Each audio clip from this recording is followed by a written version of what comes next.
Discuss कर रहे थे कि अगर ग्रोथ हार्मोन बहुत ज़्यादा हो जाए तो हम लोग उसकी थेरेपी के लिए क्या क्या चीज़ें यूज़ करते हैं। पहली बात तो हम लोगों ने सोमेटोट्रोपिन की बात कर ली थी।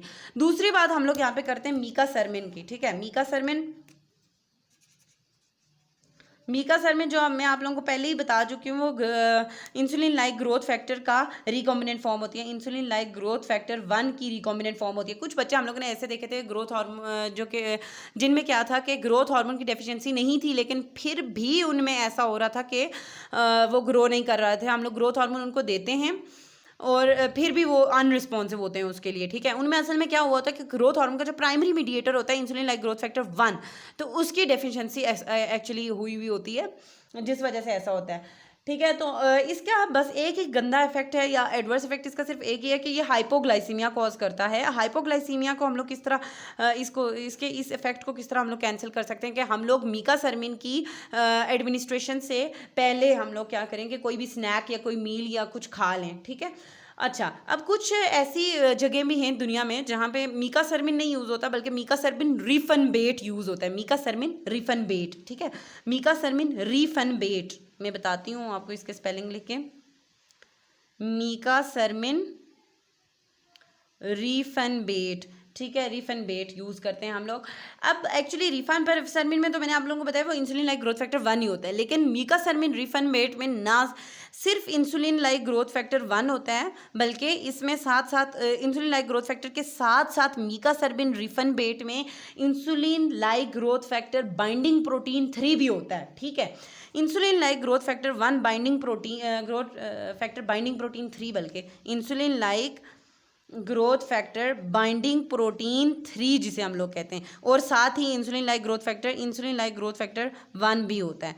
तो ये दोनों मिलाए हुए होते हैं हम लोगों ने इसमें ग्रोथ मीकासर्मिन रिफनबेट। अब इसकी क्या अच्छाई या खूबी क्या होती है कि इंसुलिन लाइक ग्रोथ फैक्टर 3 जो बाइंडिंग प्रोटीन 3 होता है वो इसके साथ बाइंड करता है और इसको ज़्यादा कैटलाइज नहीं होने देता, इसकी ज़्यादा मेटाबॉलिज्म नहीं होने देता, जिसकी वजह से वो इंसुलिन लाइक ग्रोथ फैक्टर 1 की हाफ लाइफ को इंक्रीज़ कर देता है। ठीक है, दूसरी चीज़ जो हम लोगों ने पढ़ी थी वो ये कि अगर ये बहुत ज़्यादा प्रोड्यूस होना शुरू हो जाए, ग्रोथ हार्मोन ज़्यादा प्रोड्यूस होना जो शुरू हो जाए, तो फिर हम लोग क्या करते हैं, फिर हम लोग ये करते हैं कि या तो हम लोग इसके एंटागनिस्ट यूज़ करते हैं, इसके ग्रोथ हार्मोन रिसेप्टर एंटागनिस्ट, जिसमें मैंने आप लोगों को एक ही बताया था, पेगविजोमेंट। ठीक है, पेगविजोमेंट।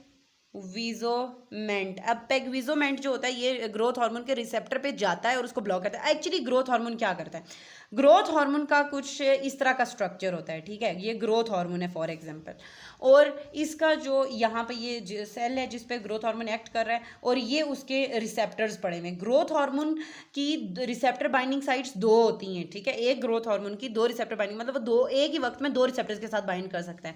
इसलिए वो पहले जाता है अपने रिसेप्टर्स के साथ, जब बाइंड करते हैं तो इन रिसेप्टर्स की डायमराइजेशन कॉज कर सकता है, डायमर्स बन जाते हैं, ये दोनों पास आ जाते हैं और जुड़ जाते हैं और डायमर्स बना देते हैं। ठीक है, मिलकर डायमर्स बनाते हैं, जिसकी वजह से इंट्रासेलुलर कैस्केड फर्दर इसकी एक्टिवेट हो जाते हैं। अब क्या होता है कि जो होता है ना हमारा पेगविजोमेंट, वो म्यूटेटेड ग्रोथ हार्मोन होता है, वो जाता है अपने इन रिसेप्टर्स के साथ बाइंड तो करता है लेकिन, और इनके साथ क्रॉस लिंक भी बनाता है यहाँ पे, लेकिन क्या करता है कि वो इनको डायमराइज नहीं होने देता, जिसकी वजह से क्या होता है, मतलब इनमें कन्फर्मेशनल चेंज या स्ट्रक्चरल चेंज नहीं कॉज करता, जिसकी वजह से इनके इंट्रासेलुलर कैस्केड भी एक्टिवेट नहीं होता और उसके ग्रोथ हार्मोन के इफेक्ट्स भी नहीं आते।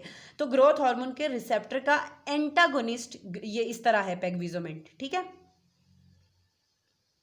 सेकंड जो बात है वो मैंने आप लोगों को ये बताया था कि जो ग्रोथ हार्मोन होता है उसको इनहिबिट करने के लिए एक चीज़ होती है जो प्रोड्यूस होती है हमारी पिट्यूटरी से, जिसे हम लोग कहते हैं सोमैटोस्टैटिन। ठीक है, जो कि ग्रोथ हार्मोन के रिलीज को बंद कर देती है। ठीक है, अब हम लोग सोमैटोस्टैटिन के एनालॉग्स भी तो यूज़ कर सकते हैं ना, अगर ग्रोथ हार्मोन ज़्यादा हो गया है तो इसके जो एनालॉग्स होते हैं, या हम लोग जिसे कहते हैं यार, सोमैटोस्टैटिन जो होता है ना वो सिर्फ और सिर्फ ग्रोथ हार्मोन के रिलीज को नहीं इनहिबिट करता, ये ऐसा मतलब बंद करने वाला जो ये ना सिर्फ ग्रोथ हार्मोन के रिलीज को बंद करता है बल्कि इसके साथ साथ गैस्ट्रिन के रिलीज को भी बंद कर देता है, ग्लूकागोन के रिलीज को भी बंद कर देता है, और उसके अलावा ये इंसुलिन की रिलीज को भी बंद कर देता है। ठीक है, तो ये इन सब की रिलीज को बंद करने वाला एक हार्मोन होता है जिसे हम लोग सोमैटोस्टैटिन कहते हैं। सोमैटोस्टैटिन के अगर ग्रोथ हमारा हार्मोन हमारी बॉडी में ज़्यादा हो गया तो हम लोग सोमैटोस्टैटिन एनालॉग्स भी तो यूज़ कर सकते हैं ना। सोमैटोस्टैटिन एनालॉग्स में कौन सी 2 चीज़ें आ जाती हैं, एक होता है ऑक्ट्रियोटाइड और एक होता है लैनरियोटाइड, ठीक है।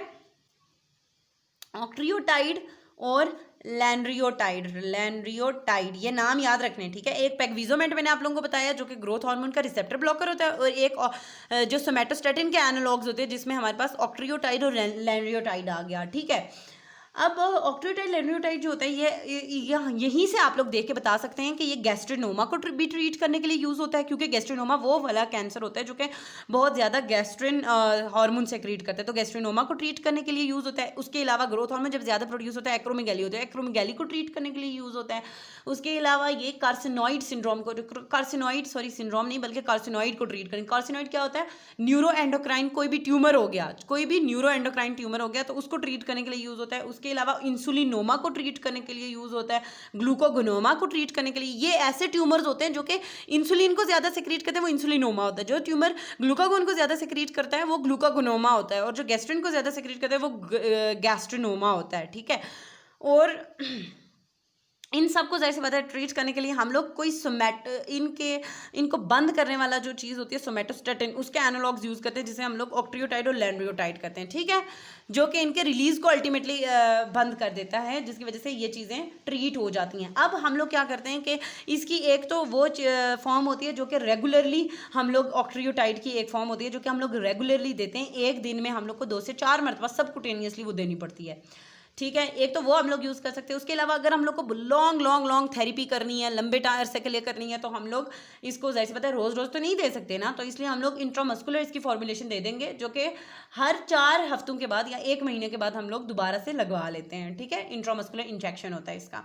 अब इसके एडवर्स इफेक्ट में आप लोगों ने याद रखना है GGC, ठीक है। इसमें मतलब एक तो गैस्ट्रोइंटेस्टाइनल इरिटेशन हो सकती है जी से, और क्या हो सकता है कि गाल ब्लैडर स्टोन्स हो सकते हैं और कार्डियक कंडक्शन डिफेक्ट्स हो सकते हैं।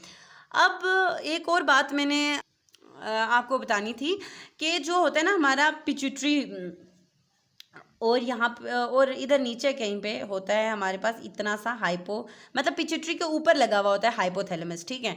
तो हाइपोथैलेमस से बहुत सारे रिलीज फैक्टर्स प्रोड्यूस होते हैं जो कि इस एंटीरियर पिट्यूटरी के हार्मोन्स की सेक्रीशन को कंट्रोल करते हैं। सारे हार्मोन्स की सेक्रीशन को कंट्रोल करने वाले हाइपोथैलेमिक रिलीज फैक्टर्स होते हैं, सिवाय एक हार्मोन के जो यहाँ से प्रोड्यूस होता है जिसे हम लोग कहते हैं प्रोलैक्टिन, ठीक है। प्रोलैक्टिन को बिल्कुल भी ये चीज़ें रेगुलेट, इसके जो हाइपोथैलेमस से रिलीज फैक्टर्स होते हैं उससे कोई भी रिलीज फैक्टर प्रोलैक्टिन के रिलीज को रेगुलेट नहीं करता, बल्कि प्रोलैक्टिन को रेगुलेट करने वाला डोपामीन होता है। डोपामीन जब आके D2 रिसेप्टर्स के साथ बाइंड करता है तो D2 रिसेप्टर की एक्टिवेशन होती है। D2 रिसेप्टर आपको पता होगा कि वो GI कपल्ड होता है, वो इन प्रोलैक्टिन के रिलीज को बंद कर देता है, ठीक है। तो प्रोलैक्टिन जब अब आपको एक और बात बता दूं कि D2 एगोनिस्ट या D2 रिसेप्टर के एगोनिस्ट या जैसे हम लोग कहते हैं इसको ज़्यादा एक्टिवेट करने वाले जो होते हैं वो एक ड्रग होता है जिसे हम लोग कहते हैं ब्रोमोक्रिप्टीन। अगर ये थोड़ा होगा तो ये प्रोलैक्टिन के रिलीज़ को इनहिबिट कर देगा। अगर इसकी हम लोग बहुत ज़्यादा हाई कंसनट्रेशन देंगे ये ना सिर्फ प्रोलैक्टिन के रिलीज़ को इनहिबिट कर देगा एंटीरियर पिट्यूटरी से, बल्कि ग्रोथ हार्मोन के रिलीज़ को भी ये इनहिबिट कर देता है ब्रोमोक्रिप्टीन, ठीक है। तो इसलिए हम लोग ब्रोमोक्रिप्टीन भी इसका मतलब यूज़ कर सकते हैं एक्सेसिव ग्रोथ हार्मोन के लिए, ठीक है, उसकी ट्रीटमेंट के लिए। So that's all.